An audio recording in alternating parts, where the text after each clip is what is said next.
Karibu kufuata habari za leo nchini Jamhuri ya Kidemokrasia ya Kongo. Wanamgambo wa Mobondo walishambulia Jumanne shamba la ndaku ya pembe karibu na eneo la Grand Libulu katika mtaa wa Maluku mjini Kinshasa. Na mashariki mwa DRC mapigano makali yanaendelea Jumatano tarehe 13 Mei kati ya muungano wa FARDC FDNB wakisaidiwa na wazalendo dhidi ya wapiganaji Twirwaneho wanaoshirikiana na AFC M23 katika maeneo ya Kalingi na Bidegu katika nyanda za juu za Minembwe, sehemu ya Itombwe, eneo la Mwenga, jimboni Kivu ya Kusini.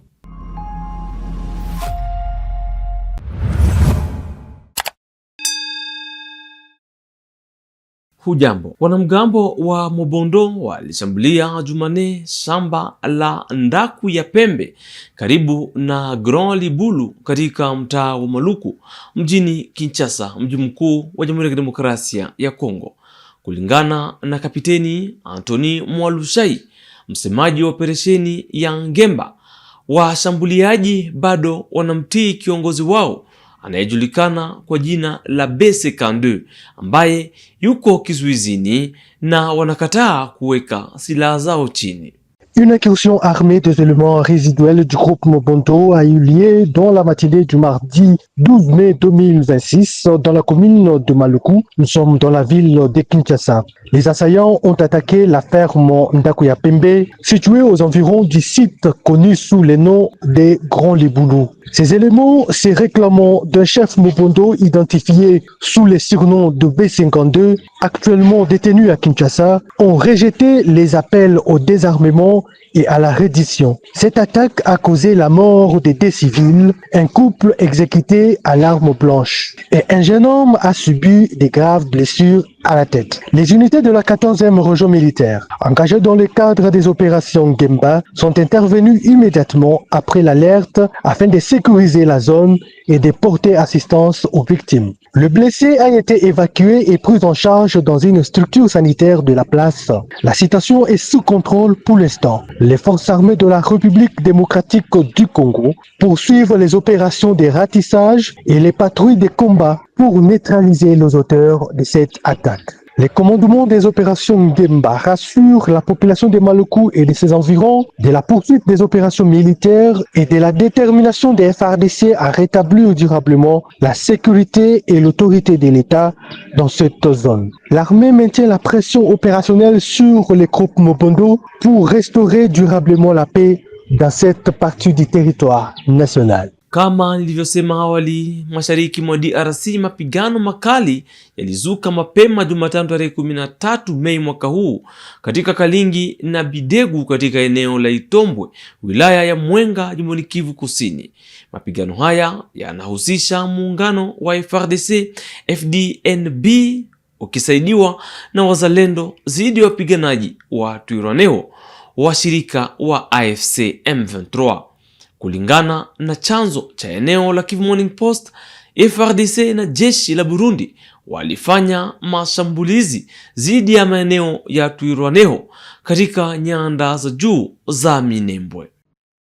Aujourd'hui le matin, les FARDC et les alliés burundais ont attaqué Bidegu à partir de 5 heures du matin. Ils ont procédé toujours au bombardement de drones. Ils ont traversé la rivière Luiko pour atteindre l'endroit appelé Bidegu au marché de mercredi.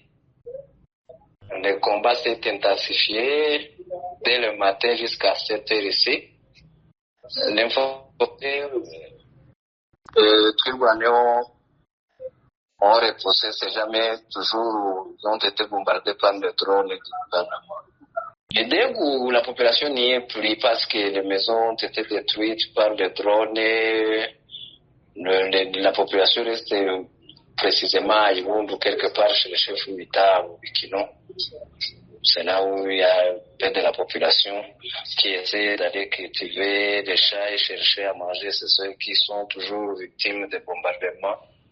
Alors, on vivait le bombardement des drones, mais les attaques de face à face ne se faisaient plus. C'est aujourd'hui qu'encore le FARDC a commencé à attaquer les positions de Twirwaneho. Non, c'est juste à Bidego.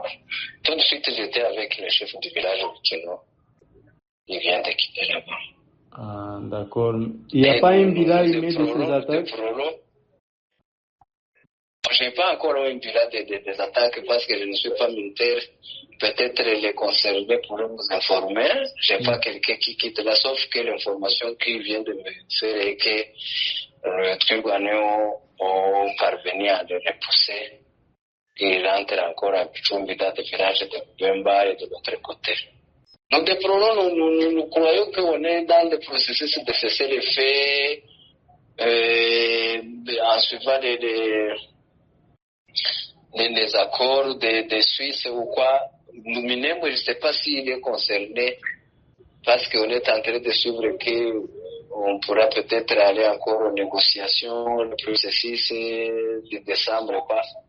Mais Minembwe n'est pas concerné, toujours sous bombardement des drones la nuit, la journée, les maisons incendiées, les églises incendiées.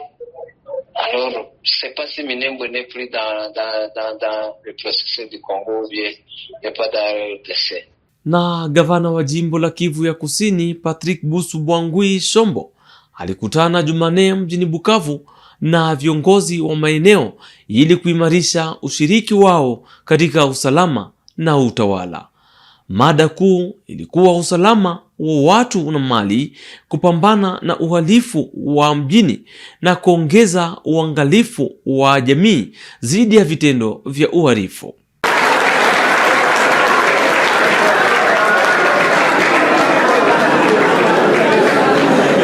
C'est mardi 12 mai 2026, le gouverneur du Sud Kivu, Patrick Busubwangwi Shombo, a réuni les cadres de base à Bukavu en présence des responsables politico-militaires de l'AFC M23. Objectif, resserrer les rangs face aux défis sécuritaires et relancer la dynamique de stabilisation de la province.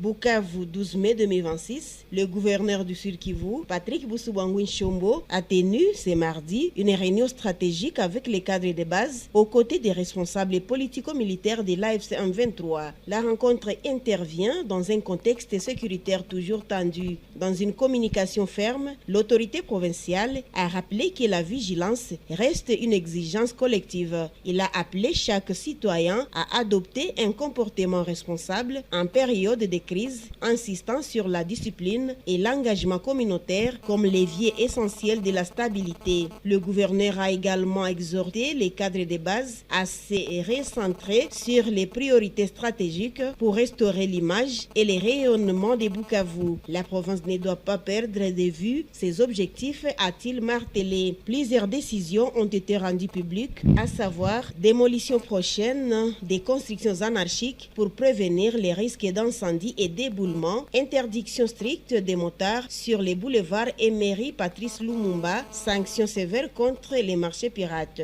Le gouverneur a salué les efforts conjoints des autorités militaires, de la police et des cadres de base, citant l'amélioration notable de la sécurité dans les quartiers de Panzi comme preuve d'une gouvernance coordonnée de l'AFC M23. Sur le plan judiciaire, il a lancé un avertissement clair: toute personne prise en flagrant délit de vol nocturne s'exposera à des sanctions exemplaires. Enfin, pour renforcer la régulation foncière, il a rappelé que toute transaction parcellaire doit obligatoirement passer devant les notaires conformément à la loi.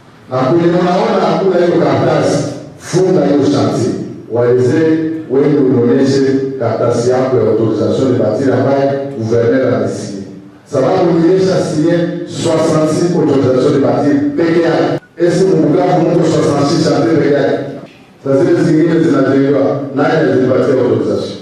Il est nécessaire, autorisation avec une liste à signer. Il faut 66. Toutes les droits mobiles confondus, la Bluetooth, la Gira, la Wanaïba. Ça c'est une utiliser de méthode. Par chef d'avenue. Muere muangalie mashantie soma hizo chantier zote ambaye hazina hiyo autorisation mbele ya chantier mfunge tangu leo À travers ces messages de rigueur et des mobilisations, le gouvernement provincial réaffirme sa détermination à restaurer l'ordre, la sécurité et la dignité au Sud Kivu.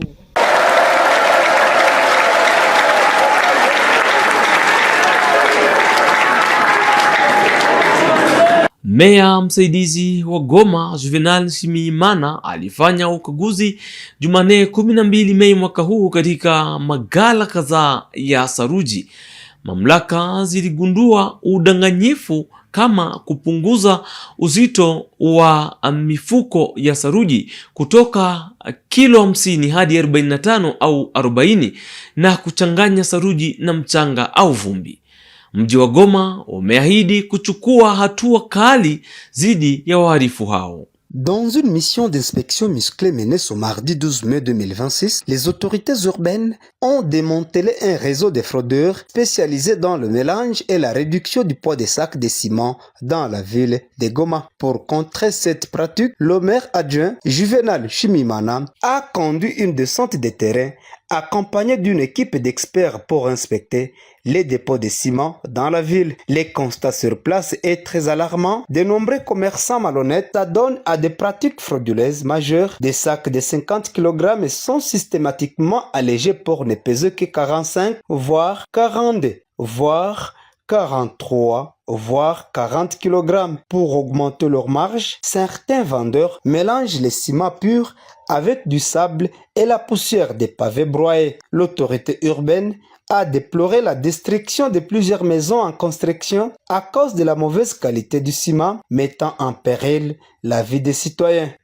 C'est inacceptable que cela se répète dans la ville de Goma, a martelé le maire adjoint Juvenal Shimimana. Face à cette situation, la réaction de la mairie a été immédiate. Certaines maisons de commerce prises en flagrant délit ont été scellées et les responsables interpellés. Pour servir d'exemple sur place, M. Alexis Kaimana, président de l'association des vendeurs de ciment en ville de Goma, a soutenu la démarche en appelant à des sanctions exemplaires contre ceux qui sabotent le secteur. Nimefurahi sababu minjo ifale nionekane kuwa model na minjo vile napenda ni rekomande wengine wote kufata example moya sawa sawa na gisi mumefika mterrain mumepima na muendeleshe kupima na si tuko nyuma yenu pia kuendelesha kusaidiana. Bale wenye wanapunguza masima makilo kuta sima ya 40 kilo iko inconservable. Sima iwezi fika mpaka 40 kilo.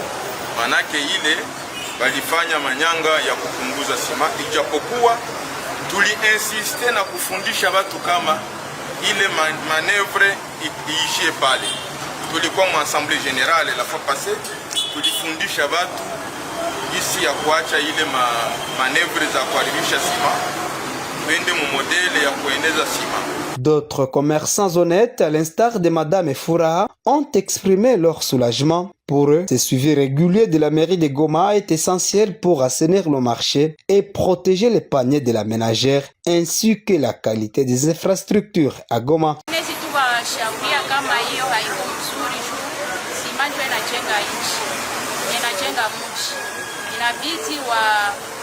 Tembee katika norme za wakubwa wakonaochisha sima zenye zinaeneza kiu. Wale ambao wanaendelea kuchanga michanga msima, tukaminezi waambia kama waache hiyo vitu, kwa maana ni vitu vibaya sana. Vitaangusha manyumba na japo si wachuruza sima, tuna kazi kuu ndani ya mji, kwa maana si ndio tunajenga mji.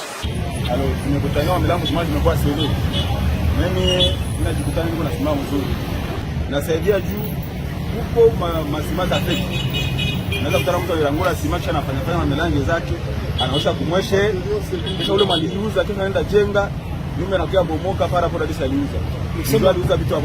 Notons que cette opération de contrôle des dépôts de ciment va se poursuivre sur toute l'étendue de la ville de Goma. Tukibaki katika jimbo la Kivu ya Kaskazini, wafanyabiashara walikutana na viongozi Jumanne mjini Beni walitangaza kuwa hakuna siku ya mji kufungwa itakayofanyika Alhamis. Wameomba wananchi waomboleze kwa utulivu kwa waathirika wa uhalifu na kuahidi kufuatilia kesi hizo ili haki itendeke. Kisha kikao cha hii siku ya tatu tarehe 13 Mei 2026, hakuna ville morte. Kesho siku ya ine tutatazama kilio kila mtu kwa namna yake. Po ya pili tunasema tunaorganize ma audience ku chambre foraine ya bajuge kubale batu bote benye balikamatika kuma sécurité bale batu muvile ya Beni. Troisième point tunasema hivi, tunaorganize vendredi mazishi ya ndugu yetu taximen mwenye baliua, na hiyo mazishi itakuwa supporté soit prise en charge na gouvernement provincial et la mairie ya Beni. 4. Tunasema hivi, tunaenda kutafuta ndugu yetu taximen mwenye balikidnape kule Kipriani. 5. Tunasema hivi, tunaomba baremplacer ekipe yote ya PD ya la police. 6. Tunapenda baraforcer ma mesures za sécurité mvile ya Beni. 7. Bastope matracasserie ya PCR ya barulage na ma service kuma barriere zote. 8. Tunasema shushe chini nombre ya ma service za leta kuma barriere kuingia na kutoka mgini ya Beni. 9. Tunasema kukue collaboration ya kabambi entre population, ba chauffeur na ba taximen na service ya CCO. 10. Tunasema il faut kukue collaboration soit bongezi kamili na wale wa chef de base jua sécurité rudie mungini, wale wa chef de base de quartier des avenues bakwe beaucoup plus na collaboration. 11. Tunasema ba renforcer capacité ya bale ba chef de base.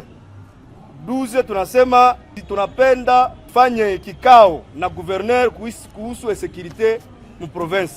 Kwa niaba ya watu wote walio shiriki kwa kikao hiki leo siku ya tatu le 13 mai 2026, Estache Hangi Kiaviro, le vice-président de caucus de transporteurs Nord Kivu. Katika jimbo la Lualaba, huduma za usalama zimewawasilisha washukiwa kadhaa wa ujambazi waliokamatwa mjini Kolwezi katika jimbo la Lualaba. Wanashukiwa kufanya uporaji wa silaha na kueneza hofu katika maeneo mbalimbali ya mji wa Kolwezi. Polisi wameahidi kuendelea kupambana na uhalifu.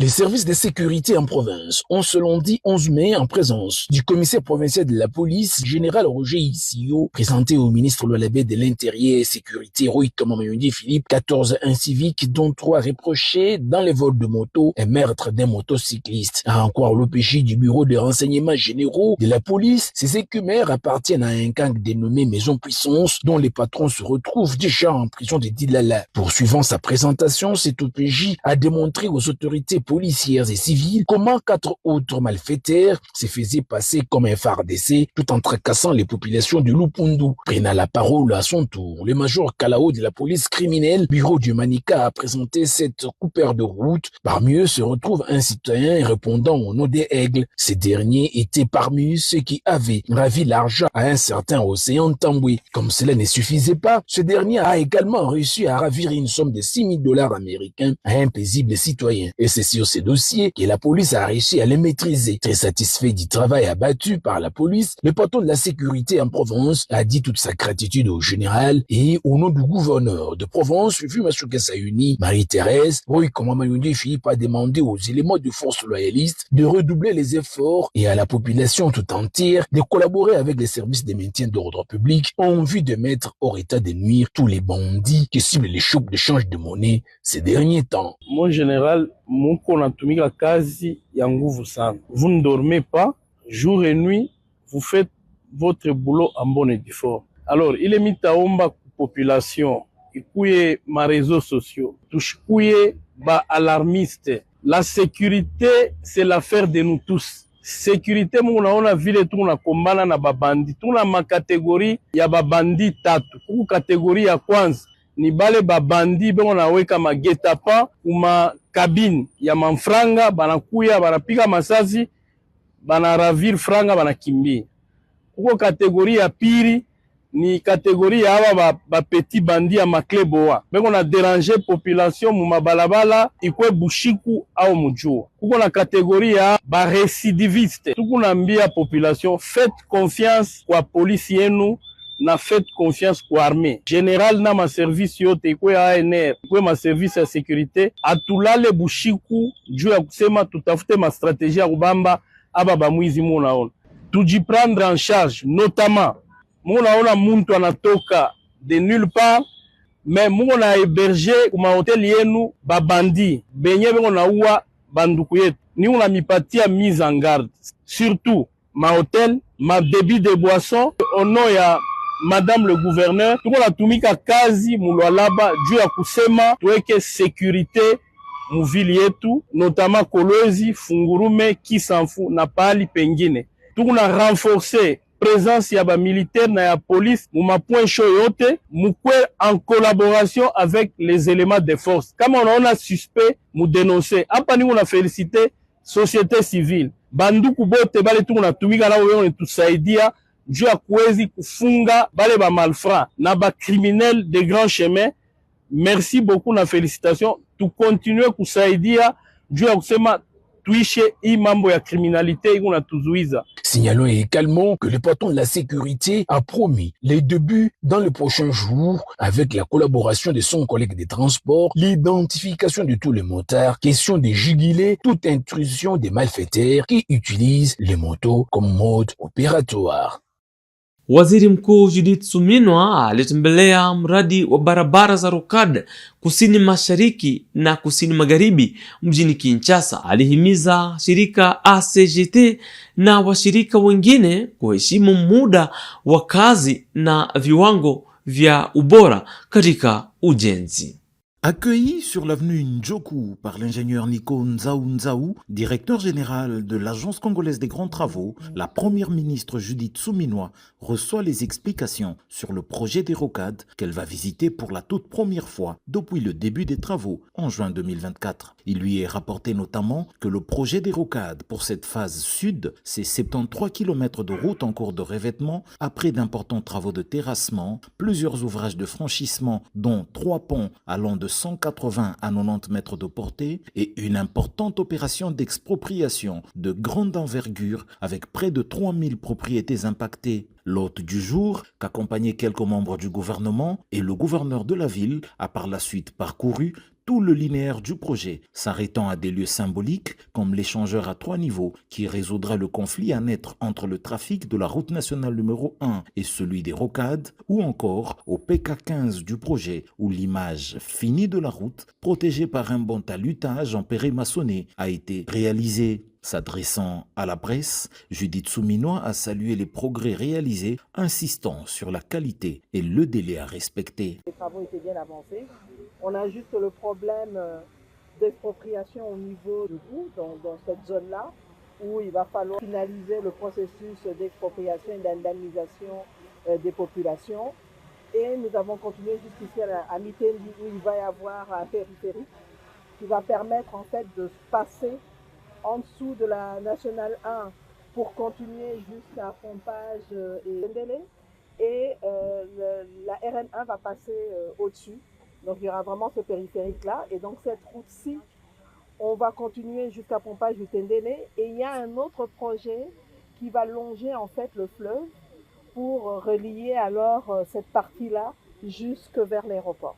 Donc ça, c'est la projection qui est faite. Mais on a bien vu que les travaux ont bien avancé.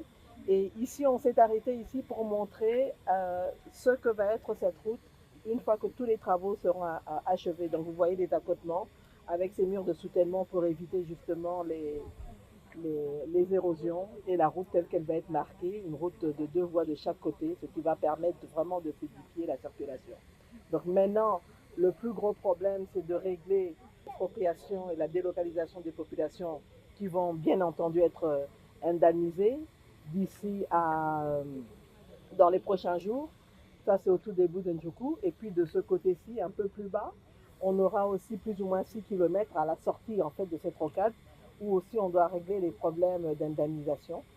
Et on s'est entendu avec la partie chinoise, qui est notre partenaire dans le cadre du programme Sikomine, pour que toutes les indemnisations puissent se faire d'ici 2027 au plus tard, permettre enfin que l'achèvement du projet se fasse comme convenu avec eux en septembre 2027. On l'espère bien. Donc on va faire le suivi à mon niveau en termes de coordination, mais aussi avec les différents ministères impliqués, infrastructures, avec les services comme la CGT et tous les bureaux de contrôle, etc. Aménagement du territoire, affaires foncières, urbanisme et habitat, et bien entendu la ville de Kinshasa à travers le gouvernement. Au pont Goudiabaka, la première ministre a assisté à la pose de la dernière poutre par la firme Crekwit. Quelques minutes auparavant, elle franchissait à pied la rivière Mfouti, dont le pont de 120 mètres de portée a fini de recevoir les poutres et les compléments qui constituent son tablier. Fait remarquable sur le parcours, des habitations qui obstruaient le tracé continuent d'être démolies, signe que les indemnisations continuent à être payées aux personnes concernées. Mpendwa mtazamaji wa Kivu Morning Post TV, ni pamoja na habari zetu wa Kinshasa. Ndio tunakomesha iliyojiri leo nchini Jamhuri ya Demokrasia ya Kongo. Tutakuwa kufuata mwanzo hadi mwisho kesho kwa habari zingine.